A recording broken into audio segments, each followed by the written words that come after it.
അടുത്ത് നമ്മൾ നോക്കുന്നത് പ്രൊജക്റ്റ് പ്ലാനിംഗ് ആണ്. പ്രൊജക്റ്റ് പ്ലാനിംഗ് എന്ന് പറയുന്നത് ബേസിക്കലി നമ്മുടെ ഒരു പ്രൊജക്റ്റിനെ സ്മോൾ പാർട്സ് ആയിട്ട് ഡിവൈഡ് ചെയ്തിട്ട് ആ ഓരോ പാർട്സിനെയും ടീം മെമ്പേഴ്സിന് അസൈൻ ചെയ്ത് കൊടുക്കുന്നതാണ് പ്രൊജക്റ്റ് പ്ലാനിംഗ് എന്ന് പറയുന്നത്. അപ്പോൾ ഓരോ ടീം മെമ്പേഴ്സിനും നമ്മൾ അസൈൻ ചെയ്ത് കൊടുക്കുമ്പോഴത്തേക്കും we expect them to bring in a solution to those problems. അപ്പം അതിൻ്റെ ഫസ്റ്റ് സ്റ്റേജ് എന്ന് പറയുന്നത് പ്ലാനിങ് സ്റ്റേജാണ്. പ്ലാനിങ് സ്റ്റേജിനകത്ത് വരുന്ന ഒരു ഇമ്പോർട്ടൻറ്റ് പോർഷൻ എന്ന് പറയുന്നത് നമ്മുടെ പ്രൊപ്പോസൽ ക്രിയേഷൻ അല്ലെങ്കിൽ പ്രൊപ്പോസൽ സ്റ്റേജ് എന്ന് നമ്മൾ പറയും. സോ പ്രൊപ്പോസൽ സ്റ്റേജിനകത്ത് നമ്മൾ ചെയ്യുന്നത് എന്താണെന്ന് വെച്ച് കഴിഞ്ഞാൽ, നമ്മൾ പറഞ്ഞ പോലെ തന്നെ എനിക്ക് ഇൻട്രൊഡക്ഷനിൽ നമ്മൾ ഡിസ്കസ് ചെയ്ത പോലെ തന്നെ നമ്മൾക്ക് ഒരു കോൺട്രാക്റ്റ് ഡെവലപ്പ് ചെയ്യുകയാണ് ചെയ്യേണ്ടത്. സോ ഒരു കോൺട്രാക്റ്റ് ഡെവലപ്പ് ചെയ്യാനായിട്ട് എന്തൊക്കെയാണ് നമുക്ക് റിസോഴ്സസ് ഉള്ളത്, എങ്ങനെയൊക്കെയാണ് നമ്മൾ വർക്ക് കംപ്ലീറ്റ് ചെയ്യാൻ പോകുന്നത്, ഏത് ഓർഗനൈസേഷനാണ് നമ്മൾ വർക്ക് കൊടുക്കുന്നത്, എത്രമാത്രം പ്രൈസിനാണ് നമ്മൾ കൊടുക്കുന്നത്, ഈ കാര്യങ്ങളൊക്കെയും നമ്മളൊരു കസ്റ്റമറിന് നമ്മൾ കോട്ട് ചെയ്യുകയാണ് ചെയ്യുന്നത്. അതാണ് പ്രൊപ്പോസലിൽ വരുന്നത്. പ്രൊജക്റ്റിൻ്റെ സ്റ്റാർട്ടപ്പ് ഫേസിൽ വരുമ്പോഴത്തേനും ആരൊക്കെ പ്രൊജക്റ്റിൽ വർക്ക് ചെയ്യും, എത്ര ഡ്യൂറേഷനായിട്ടായിരിക്കും പ്രൊജക്റ്റ് പോകുന്നത്, എത്രമാത്രം റിസോഴ്സസ് വേണ്ടി വരും, എത്രയൊക്കെ പാർട്സ് ആയിട്ടാണ് പ്രൊജക്റ്റ് ഡിവൈഡ് ചെയ്യേണ്ടത് എന്നൊക്കെ നമ്മൾ പ്ലാനിങ് സ്റ്റേജിൽ നമ്മൾ ഡിസൈഡ് ചെയ്യുന്നതായിരിക്കും. അപ്പം അതിനനുസരിച്ച് നമ്മൾ പിന്നെ മുന്നോട്ട് പോകുമ്പോഴത്തേനും ഈ ഒരു പ്ലാനെ നമ്മൾ അപ്ഡേറ്റ് ചെയ്യും. കാരണം പുതിയ രീതിക്കുള്ള ഇൻഫർമേഷൻ എന്തെങ്കിലും ഡെവലപ്മെൻറ്റ്സോ അല്ലെങ്കിൽ എന്തെങ്കിലും കേപ്പബിലിറ്റീസോ റിക്വയർമെൻറ്റ്സോ ഒക്കെ ഉണ്ടെന്നുണ്ടെങ്കിൽ നമ്മളിതിനനുസരിച്ച് സിസ്റ്റത്തിന് നമ്മൾ ഇംപ്ലിമെൻറ്റ് ചെയ്യുകയാണ് ചെയ്യുന്നത്. സോ അത് മൂവിങ് ഓൺ, മുന്നോട്ട് പോകുന്നതിനനുസരിച്ചായിരിക്കും നമ്മളത് ഇംപ്ലിമെൻറ്റ് ചെയ്ത് പോകുന്നത്. പ്രൊപ്പോസലിനകത്ത് ഞാൻ പറഞ്ഞ പോലെ തന്നെ ഒരു പ്ലാനിൻ്റെ അത്രയും ഒരു പ്ലാൻ എന്ന് പറയുന്നത് പ്രൊപ്പോസലിൻ്റെ ഒരു റിക്വയർഡ് പാർട്ടാണ്. സോ പ്രൊപ്പോസൽ എന്ന് പറയുന്നത് ബേസിക്കലി നമ്മൾ എങ്ങനെയാണ് നമ്മളുടെ ഈ ഒരു പ്രൊജക്റ്റിനെ എക്സിക്യൂട്ട് ചെയ്യാൻ പോകുന്നത് എന്നതിൻ്റെ ഒരു GIST including all those figures അത് കസ്റ്റമർ നീഡ്സ് ടു നോ. ഇതിൽ ഇമ്പോർട്ടൻ്റ് ആയിട്ട് വരുന്ന ഒരു കൺസെപ്റ്റ് സോഫ്റ്റ്വെയർ പ്രൈസിംഗ് ആണ്. സോഫ്റ്റ്വെയർ പ്രൈസിംഗ് എന്ന് പറയുമ്പോഴത്തേനും ബേസിക്കലി നമ്മൾ ഈ ഒരു സോഫ്റ്റ്വെയർ കസ്റ്റമറിന് കൊടുക്കുകയാണല്ലോ ചെയ്യുന്നത്, ഡെവലപ്പ് ചെയ്ത് കൊടുക്കുകയാണല്ലോ ചെയ്യുന്നത്. അപ്പോൾ ആ ഒരു കസ്റ്റമർ പേ ചെയ്യേണ്ട കോസ്റ്റ് അല്ലെങ്കിൽ നമ്മൾക്ക് ഡെവലപ്മെൻറ്റിന് ഉള്ള കോസ്റ്റ് ഇത് കോട്ട് ചെയ്യുന്നതാണ് ഒരു സോഫ്റ്റ്വെയർ പ്രൈസിംഗ് എന്ന് പറയുമ്പോൾ. പ്രൈസിംഗ് എന്ന് പറയുമ്പോൾ അതിനകത്ത് നമ്മുടെ കമ്പനിയുടെ ബെനിഫിറ്റ് ഉൾപ്പെടെ എല്ലാം കൂടെ ആയിരിക്കും നമ്മൾ കോട്ട് ചെയ്യുന്നത്. പക്ഷേ ഇത് നമ്മൾ വിചാരിക്കുന്ന പോലെ അത്ര ഈസി ഒന്നുമല്ല. കാരണം വെച്ചാൽ പല കാര്യങ്ങൾ, ഇപ്പോൾ ഒരു ഓർഗനൈസേഷൻ ആണെന്നുണ്ടെങ്കിൽ ഓർഗനൈസേഷനിലൊക്കെ നമ്മൾ പല കാര്യങ്ങൾ കൺസിഡർ ചെയ്തിട്ട് വേണം നമ്മളൊരു ഫൈനൽ ഔട്ട്പുട്ട് കൊടുക്കാനായിട്ട്. ഇതിനോട് റിലേറ്റ് ചെയ്ത് കുറച്ച് ടേംസ് ആണ് ഇവിടെ ഉള്ളത്. The first one is contractual terms. അപ്പം അതെന്ന് പറയുമ്പോഴത്തേനും നമ്മുടെ കസ്റ്റമർ എന്താ ഈ ഒരു സോഴ്സ് കോഡിൻ്റെ ഓണർഷിപ്പ് നമ്മൾ കസ്റ്റമറിന് കൊടുക്കുകയാണ്, അല്ലെങ്കിൽ ഗിവിങ് ദാറ്റ് ഓണർഷിപ്പ് ഡെവലപ്പറിന്, ഈ ഒരു കസ്റ്റമർ ഈ ഒരു ഓണർഷിപ്പ് ഡെവലപ്പറിന് കൊടുക്കുകയാണ്. അതിൻ്റെ കൂട്ടത്തിൽ അത് വേറെ ഏതെങ്കിലും പ്രൊജക്റ്റിൽ റീയൂസ് ചെയ്യാനുള്ള ഒരു പെർമിഷൻ ഡെവലപ്പറിന് കസ്റ്റമർ കൊടുക്കുകയാണെന്നുണ്ടെങ്കിൽ അത് ഈ ഒരു ടേംസിന് കീഴിലായിരിക്കും നമ്മൾ ഡിസ്കസ് ചെയ്യുന്നത്. Next one is cost estimate uncertainty, which means that ഇപ്പം ഒരു organisation if it's unsure about the cost estimate, അപ്പം നമുക്കിപ്പം ഈ ഒരു പ്രൊജക്റ്റിന് ഇത്രേ ആവത്തുള്ളൂ, അതിൻ്റെ കൊടുത്ത് ഇത്ര പ്രോഫിറ്റ് കൂടി ഇത്രേ ആവത്തുള്ളൂ. ഓക്കെ, അപ്പം അങ്ങനെ നമ്മളൊരു കോസ്റ്റ് എസ്റ്റിമേറ്റ് ചെയ്ത് കൊടുത്തു. പക്ഷേ ഈ ഒരു കോസ്റ്റ് എസ്റ്റിമേറ്റ് എന്ന് പറയുന്നത് ചിലപ്പോൾ കസ്റ്റമറിനെ വെച്ചിട്ട് ഒരുപാട് വലുതാണെന്നുണ്ടെങ്കിൽ നമ്മൾക്ക് ഉറപ്പായിട്ട് അത് പ്രപ്പോസൽ കിട്ടാനായിട്ട് പോകുന്നില്ല. സോ അങ്ങനത്തെ കേസസിനെയൊക്കെ നമ്മൾ പറയുന്നത് ലൈക്ക് ആ ഒരു അൺസർട്ടനിറ്റി നമ്മൾ അവോയ്ഡ് ചെയ്യണം. അപ്പോൾ അതാണ് ടേം നമ്മൾക്ക് മനസ്സിലാക്കി തരുന്നത്. Third one is a financial health. Financial health എന്ന് പറയുന്നത് ഇപ്പോൾ ഈ കമ്പനിക്ക് if it's having some financial problems or something അങ്ങനെയാണെന്നുണ്ടെങ്കിൽ ആ ഒരു നമ്മുടെ ഒരു പ്രപ്പോസലിൻ്റെ പ്രൈസിനെ ലോവർ ചെയ്ത്, ഇപ്പോൾ ആ ഒരു കോൺട്രാക്റ്റ് കിട്ടാൻ വേണ്ടി പ്രപ്പോസലിൻ്റെ പ്രൈസ് ലോവർ ചെയ്തിട്ട് കൊടുക്കാം. അതായത് ഭയങ്കര പ്രോഫിറ്റ് കിട്ടാണ്ട് ഒരു മിനിമൽ പ്രോഫിറ്റിൽ ആ ഒരു ഓർഡർ കിട്ടത്തക്ക രീതിയിൽ നമുക്ക് with respect to the financial health of the company നമുക്ക് ചെയ്യാനായിട്ട് സാധിക്കും. അപ്പം ആ ഒരു ടേമാണ് അവിടെ അത് മെൻഷൻ ചെയ്യുന്നത്. മാർക്കറ്റ് ഓപ്പർച്യൂണിറ്റി എന്ന് പറയുന്നത് ആ സമയം നമ്മുടെ മാർക്കറ്റിൽ ഈ ഒരു പ്രോഡക്റ്റ് റിലീസ് ചെയ്ത് കഴിഞ്ഞാലുള്ള എന്താണ് ഓപ്പർച്യൂണിറ്റി എന്നുള്ള അനലൈസ് ചെയ്ത് കഴിഞ്ഞ് കഴിഞ്ഞാൽ, ഇപ്പോൾ ഭയങ്കര ട്രെൻഡിങ് ആയിട്ട് നിൽക്കുന്ന ഒരു പ്രൊഡക്റ്റ് ആണെന്നുണ്ടെങ്കിൽ അതിനനുസരിച്ച് പ്രോഫിറ്റ് കൂട്ടി കഴിഞ്ഞ് കഴിഞ്ഞാൽ അതിനനുസരിച്ച് കസ്റ്റമറും ചിലപ്പോൾ നിന്ന് തരുമായിരിക്കും. ബിക്കോസ് ഇറ്റ്സ് വെരി എന്താണ് പറയുന്നത് വെരി കോമ്പറ്റീറ്റീവ് പ്രൊഡക്റ്റ്. ഇപ്പോൾ നമ്മളുടെ ഇപ്പോഴത്തെ മാർക്കറ്റിൽ അനുസരിച്ച് വളരെയേറെ കോമ്പറ്റീഷനുള്ള ഒരു പ്രൊഡക്റ്റ് ആണെന്നുണ്ടെങ്കിൽ ഉറപ്പായിട്ട് കസ്റ്റമർ പറയുന്ന പൈസ തരാൻ തയ്യാറായിരിക്കും. എന്നിരുത്തി ഒരുപാട് ഹൈ കോട്ട് ചെയ്യണം എന്നല്ല ഉദ്ദേശിക്കുന്നത്, പക്ഷേ മാർക്കറ്റ് ഓപ്പർച്യൂണിറ്റി അനലൈസ് ചെയ്താണ് നമ്മൾ കോട്ടിങ് ചെയ്യുന്നത്. Next one is requirements volatility. So which means that if the requirements are likely to change, നമ്മളുടെ പ്രൈസ് കുറച്ച് വെക്കണം to win the contract. Because it's volatile എന്ന് പറയുമ്പോഴത്തേനും ചേഞ്ച് ചെയ്തുകൊണ്ടിരിക്കും. അതൊരു ഒരേ രീതിക്കായിരിക്കില്ല ഇരിക്കുന്നത്. സോ കോൺട്രാക്റ്റ് കിട്ടിക്കഴിഞ്ഞേച്ച് we can charge for the changes that is to be implemented. So pricing to win എന്ന് പറയുന്നത് ബേസിക്കലി നമ്മൾക്ക് ഈ ഒരു കോൺട്രാക്റ്റ് കിട്ടാൻ വേണ്ടിയിട്ട് നമ്മൾ കീപ്പ് ചെയ്യുന്ന ഒരു പ്രൈസാണ്. അപ്പം ആ ഒരു ബിഡിങ് വെച്ചിട്ട് നമ്മൾ ആ ഒരു കോൺട്രാക്റ്റ് കിട്ടത്തക്ക രീതിയിലാണ് നമ്മൾ ചെയ്യുന്നത്. So that is pricing to win. Speaking of plan driven development എന്ന് പറയുന്നത് നമ്മുടെ ഡെവലപ്മെൻറ്റ് പ്രോസസ്സിന് ഒരു പ്ലാൻ ഉണ്ടാവും. അതായത് ഇപ്പം നമ്മൾ എന്തൊക്കെയാണ് വർക്ക് ചെയ്യേണ്ടത്, ആരൊക്കെ ചെയ്യും, ഡെവലപ്മെൻറ്റ് ഷെഡ്യൂൾ എങ്ങനെയാണ്, what is the final product that will receive, ഇത്രയും കാര്യങ്ങളൊക്കെ നമ്മൾ പ്ലാൻ ഡ്രിവൻ ഡെവലപ്മെൻറ്റിനകത്ത് നമ്മൾ ഡിസ്കസ് ചെയ്യുന്നതായിരിക്കാം. It's more less a traditional way of managing the softwares. ഒരു പ്രോബ്ലം എന്ന് പറയുന്നത് എന്താണെന്ന് വെച്ച് കഴിഞ്ഞാൽ നമ്മൾക്ക് ഏർലി ഡിസിഷൻസ് നമ്മൾ മേക്ക് ചെയ്യേണ്ട ആവശ്യമുണ്ട്. കാരണം വെച്ചാൽ അൺനെസസറി റീവർക്ക് അവോയ്ഡ് ചെയ്യാനായിട്ട് നമ്മൾ ഈ ഏർലി ഡിസിഷൻസ് നമ്മൾ ചെയ്യേണ്ട ആവശ്യമുണ്ട്.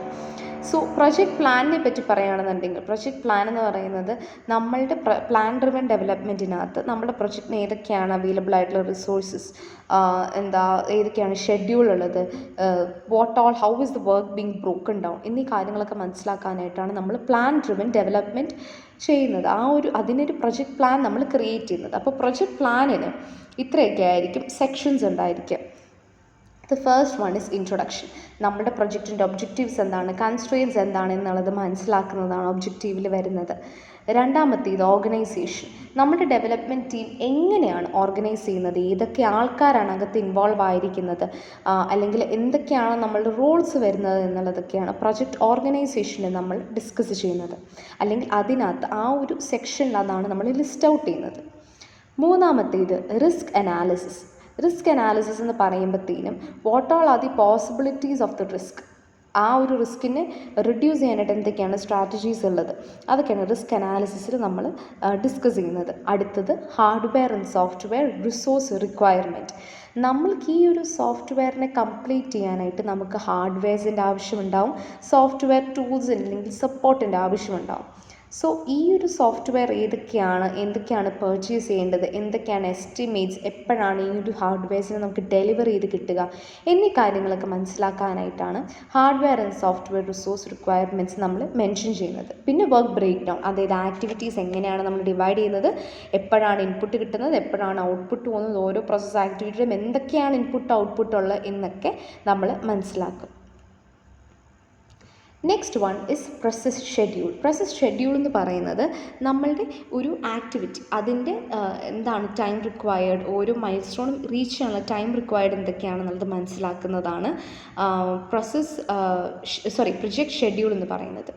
പിന്നെ ഇപ്പം ഇതെല്ലാം കഴിഞ്ഞ് കഴിഞ്ഞാൽ ഇപ്പം നമ്മളുടെ ഒരു പ്രൊജക്റ്റ് ഉണ്ടാക്കി കഴിഞ്ഞു, അത് കഴിഞ്ഞിട്ട് അതിനെ മോണിറ്റർ ചെയ്യുക, അതിൻ്റെ റിക്വയർമെൻറ്റ്സ് എന്തൊക്കെയാണെന്നുള്ളത് മനസ്സിലാക്കുക, റിപ്പോർട്ടിംഗ് മെക്കാനിസംസ് ഒക്കെ ഉൾപ്പെടുത്തുക. അതൊക്കെയാണ് ലാസ്റ്റിൽ towards the end of the report നമ്മളത് കൊടുക്കുന്നത്. ഒരു പ്രൊജക്റ്റിൻ്റെ പ്ലാനിങ് എന്ന് പറയുന്നത് അതൊരു ഐട്രേറ്റീവ് പ്രോസസ്സാണ്. ഇപ്പം നമുക്കറിയാം, നമ്മൾ ഇത്രയും നേരം നമ്മൾ MSS പഠിച്ചതിലെല്ലാം പ്ലാനിങ് എങ്ങനെയാണ്, എന്തൊക്കെ സ്റ്റെപ്സാണ് ഇൻവോൾവ് ചെയ്യുന്നതെന്നൊക്കെ നമുക്കറിയാം. അപ്പം അതെന്ന് പറയുന്നത് ഉറപ്പായിട്ടൊരു ഐട്രേറ്റീവ് പ്രോസസ്സാണ്. നമുക്ക് ചിലപ്പോൾ ഇനീഷ്യലി നമുക്ക് കുറച്ച് അസംഷൻസ് ഉണ്ടാക്കേണ്ടി വരും. ആൻഡ് മേക്ക് ഷുവർ ദാറ്റ് ഈ അസംഷൻസ് എന്ന് പറയുന്നത് മാക്സിമം maximum realistic ആവുക rather than being optimistic. If it is a bit more pessimistic, it's fine, because നമ്മൾ കാണുന്നത് ഒരു വേഴ്സ് സിനാരിയോ ആണ്. And if anything goes wrong, your delivery schedule shouldn't B disrupted. അപ്പോൾ അതുകൊണ്ട് ഏറ്റവും വേഴ്സ് പോസിബിലിറ്റീസ് ആയിരിക്കണം പ്ലാനിങ്ങിൻ്റെ സമയത്ത് നിങ്ങൾ ആലോചിക്കേണ്ടത്. അടുത്തത് റിസ്ക് മിറ്റിഗേഷൻ. ഇപ്പം നമ്മൾ ഈ ഒരു സമയത്ത് നമുക്ക് വരാൻ സാധ്യതയുള്ള റിസ്കുകളെല്ലാം നമ്മൾ മനസ്സിലാക്കി, ഒരു പ്രൊജക്റ്റിൻ്റെ ഫെയിലിയറിന് പോസിബിളായിട്ടുള്ള റിസ്കുകൾ നമ്മൾ മനസ്സിലാക്കി കഴിഞ്ഞ് കഴിഞ്ഞാൽ ഇതിൻ്റെ ഇമ്പാക്റ്റ് നമ്മൾ അനലൈസ് ചെയ്യണം. അതായത് ഈ ഒരു ഇമ്പാക്റ്റ് അല്ലെങ്കിൽ ഈ ഒരു റിസ്ക് വന്നതുകൊണ്ട് തന്നെ എങ്ങനെയാണ് നമ്മുടെ പ്രൊജക്റ്റിനെ ക്രംബിൾ ചെയ്യുക അല്ലെങ്കിൽ ഈ ഒരു ഇഫക്റ്റ് ചെയ്യുക എന്നുള്ളത് മനസ്സിലാക്കണം. അതിനനുസരിച്ച് പ്രൊജക്റ്റിൻ്റെ കൺസ്ട്രെയിൻസും ഡെലിവറബിൾസും ഒക്കെ നമ്മൾ റീവർക്ക് ചെയ്യണം അതിൻ്റെ പുറത്ത്.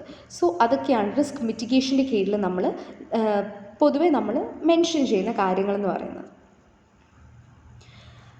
Next is project scheduling. Next project ഷെഡ്യൂളിങ്ങിൽ നമ്മൾ പറയുന്നത് ഈ ഒരു പ്രൊജക്റ്റിൽ നമ്മളുടെ വർക്കിനെ എങ്ങനെയാണ് സെപ്പറേറ്റ് ടാസ്ക്കായിട്ട് നമ്മൾ ഡിവൈഡ് ചെയ്യുന്നത്, ഓരോ ഇൻഡിവിജ്വൽ ടാസ്കും നമ്മൾ എപ്പോൾ തീർക്കും, എങ്ങനെ തീർക്കും എന്നുള്ളതൊക്കെ മനസ്സിലാക്കാനായിട്ടാണ് പ്രൊജക്റ്റ് ഷെഡ്യൂളിംഗ് നമ്മൾ യൂസ് ചെയ്യുന്നത്. അപ്പം നിങ്ങൾക്ക് താഴെ കാണാനായിട്ട് സാധിക്കും പ്രൊജക്റ്റ് ഷെഡ്യൂളിംഗ് ആക്ടിവിറ്റീസിനെ നമ്മളിങ്ങനെ ഡിവൈഡ് ചെയ്തേക്കാണ്. So firstly to identify the activities, ഈ ഒരു പ്രൊജക്റ്റിൻ്റെ ആക്ടിവിറ്റീനെ ഐഡൻറ്റിഫൈ ചെയ്യണം, which involves the requirements and design information.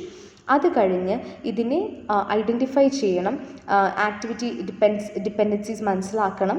അത് കഴിഞ്ഞ് റിസോഴ്സസിന് എസ്റ്റിമേറ്റ് ചെയ്യണം ഫോർ ദി ആക്ടിവിറ്റീസ്, പീപ്പിളിനെ അലോക്കേറ്റ് ചെയ്യണം. അതുപോലെ തന്നെ പ്രൊജക്റ്റ് ചാർട്ട് ക്രിയേറ്റ് ചെയ്യണം. എന്തുകൊണ്ടെന്ന് വെച്ച് കഴിഞ്ഞാൽ ഈ ഒരു ഷെഡ്യൂളിങ്ങിനെ റെപ്രസെൻറ്റ് ചെയ്യാൻ വേണ്ടിയിട്ട്.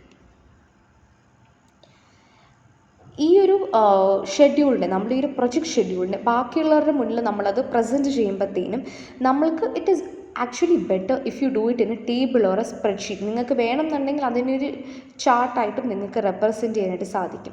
സോ കാലണ്ടർ പീസ് ബാർഗ്രാഫ് എന്നൊക്കെ പറയുമ്പോഴത്തേനും ഇപ്പോൾ ഗാൻ ചാർട്ട്, അപ്പോൾ നിങ്ങളിപ്പം നെക്സ്റ്റ് സെമ്മിൽ നിങ്ങൾ പ്രൊജക്ട്സ് മിനി പ്രൊജക്റ്റ് ഒക്കെ ചെയ്യുമ്പോഴത്തേനും വരുന്നൊരു സംഭവമാണ് ഗാൻ ചാർട്ട്. ഗാൻ ചാർട്ട് എന്ന് പറയുമ്പോഴത്തേനും നിങ്ങൾക്ക് ഇപ്പം എങ്ങനെയാണ് നിങ്ങൾ നിങ്ങളുടെ പ്രൊജക്റ്റിനെ ചെയ്യാനായിട്ട് നോക്കുന്നത്, ഇപ്പോൾ ഈ ഒരു മന്ത് മുതൽ ഈ ഒരു മന്തിനുള്ളിൽ നിങ്ങൾ എന്തുമാത്രം ചെയ്ത് തീർക്കും എന്നുള്ളതിൻ്റെ ഒരു വിഷ്വൽ റെപ്രസെൻറ്റേഷനാണ് നമ്മൾ ഗാൻ ചാർട്ടിൽ കൊടുക്കുന്നത്. അടുത്തത് activity network which shows A dependency between the activities that makes up A project. അപ്പോൾ ഇത്രയും കാര്യങ്ങൾ ലൈക്ക് ആക്ടിവിറ്റി നെറ്റ്വർക്ക് പരുവത്തിൽ നമുക്ക് റെപ്രസെൻറ്റ് ചെയ്യാം, അല്ലാന്നുണ്ടെങ്കിൽ ബാർഗ്രാഫ് പരുവത്തിൽ നമുക്ക് കാലണ്ടർ ബേസ്ഡ്, അതായത് ടൈം ബേസ്ഡ് നമുക്ക് റെപ്രസെൻറ്റ് ചെയ്യാം.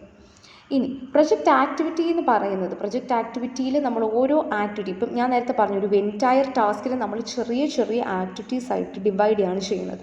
അങ്ങനെ ചെയ്ത് കഴിഞ്ഞ് കഴിഞ്ഞാൽ നമുക്ക് വരുന്നത് ലൈക്ക് ഓരോ പെർ ആക്ടിവിറ്റി വരുന്നത് ഡ്യൂറേഷൻ വരും, പിന്നെ എത്ര ആൾക്കാർ എത്ര നേരം വർക്ക് ചെയ്യുന്നു എന്നുള്ളത് വരണം, എപ്പോഴാണ് ഈ ഒരു ആക്ടിവിറ്റി കംപ്ലീറ്റ് ചെയ്യുക എന്നുള്ളത് വരണം, ഈ ഒരു എൻഡ് പോയിന്റ് ഞാൻ റീച്ച് ചെയ്തു എന്നുണ്ടെങ്കിൽ എന്താണ് അതിൻ്റെ അവസാനം, ഇപ്പോൾ ഒരു റിവ്യൂ മീറ്റിംഗ് ആയിരിക്കാം, അല്ലെങ്കിൽ ഒരു ഡോക്യുമെൻറ്റേഷൻ ആയിരിക്കാം, അത്രയും കാര്യങ്ങളാണ് വരുന്നത്.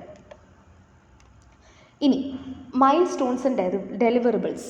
മൈൽ സ്റ്റോൺസ് ആൻഡ് ഡെലിവറബിൾസിനെ കുറിച്ച് നമ്മൾ പറയുമ്പോൾ വളരെ ക്ലോസ് ആയിട്ട് നിൽക്കുന്ന രണ്ട് ടേംസാണ് മൈൽ സ്റ്റോൺസും ഡെലിവറബിൾസും. മൈൽ സ്റ്റോൺ എന്ന് പറയുന്നത് ബേസിക്കലി നമ്മൾക്ക് ഒരു ഒരു പ്രോഗ്രസ് മെഷർ ചെയ്യാനായിട്ടുള്ള ഒരു ലോജിക്കൽ എൻഡാണ് മൈൽ സ്റ്റോൺ എന്ന് പറയുന്നത്. എന്ന് വെച്ച് കഴിഞ്ഞാൽ ഇപ്പം ഞാനിപ്പം ഇത്രയും പാർട്ട് ഓഫ് ദ വർക്ക് ഞാൻ ചെയ്തു, അല്ലെങ്കിൽ 20% ഓഫ് ദ വർക്ക്, അല്ലെങ്കിൽ 30% ഓഫ് ദ വർക്ക് ഞാൻ ചെയ്തു എന്നുണ്ടെങ്കിൽ അതെനിക്കൊരു മൈൽ സ്റ്റോൺ ആയിട്ട് എനിക്ക് വെക്കാം, അല്ലെങ്കിൽ half of the work done, അതൊരു മൈൽ സ്റ്റോൺ ആണ്. അതായത് എൻ്റെ ഒരു പ്രോഗ്രസ്സിനെ മെഷർ ചെയ്യാനായിട്ടുള്ള ഒരു ലോജിക്കലായിട്ടുള്ള ഒരു എൻഡിനെയാണ് ഞാൻ മൈൽ സ്റ്റോൺ എന്ന് വിശേഷിപ്പിക്കുന്നത്. അതേസമയം ഡെലിവറബിൾസ് എന്ന് പറയുന്നത് എനിക്കിപ്പം എൻ്റെ കസ്റ്റമറിന് ഒരു പ്രൊഡക്റ്റായിട്ട് കൊടുക്കണമെന്നുണ്ടെങ്കിൽ, അല്ലെങ്കിൽ ഒരു ഔട്ട്പുട്ടായിട്ട് which can be given to the customer, അതിനെയാണ് ഡെലിവറബിൾസ് എന്ന് പറയുന്നത്. അതായത് ആ ഒരു സംഭവം വർക്കിംഗ് ആയിരിക്കണം, അത് കസ്റ്റമറിന് കൊടുക്കുമ്പോൾ കസ്റ്റമറിന് യൂസ്ഫുൾ ആയിരിക്കണം. എന്നാൽ മൈൽ സ്റ്റോൺ ആ ഒരു നിർബന്ധം ഇല്ല. ആ മൈൽ സ്റ്റോൺ എന്ന് പറയുമ്പോൾ നമുക്ക് വേണം സിംഗിൾ ആക്ടിവിറ്റി വേണം, അല്ലെങ്കിൽ ഗ്രൂപ്പ് ഓഫ് ആക്ടിവിറ്റീസിനെ വിത്ത് റെസ്പെക്റ്റ് നമുക്ക് പറയാനായിട്ട് സാധിക്കും. അപ്പം അതാണ് മൈൽ സ്റ്റോൺസും ഡെലിവറബിൾസും തമ്മിലുള്ള വ്യത്യാസം. സോ ഡെലിവറബിൾസ് എന്ന് പറയുമ്പോഴത്തേനും നമ്മൾ ഡെലിവറബിൾസ് കിട്ടിക്കഴിഞ്ഞിട്ട് we usually have a documentation, അല്ലെങ്കിൽ ഇതിൻ്റെ ഇംപ്ലിമെൻറ്റേഷനെ പറ്റി നമുക്കൊരു ഫയൽ നമ്മൾക്ക് കാണും.